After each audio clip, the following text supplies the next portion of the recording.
Hi guys, welcome back to my channel. Weekend అయితే full food craving వచ్చిందనమాట.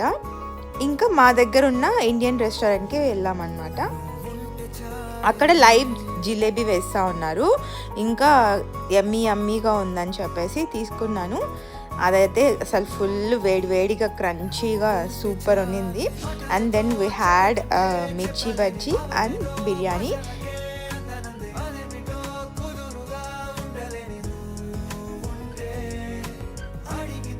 ఇంకా కొంతసేపు మా బుజ్జి పాపతో ఆడుకొని ఫైనల్గా టీ పడితేనే మనకి బాడీ రిలాక్స్ అవుతుంది అనమాట. సో టీ తాగేసి మా డేని అలా ఎంజాయ్ చేసామన్నమాట. మీకు ఈ వీడియో నచ్చితే please like, share and subscribe to my channel. Thanks for supporting me. Bye guys, happy weekend.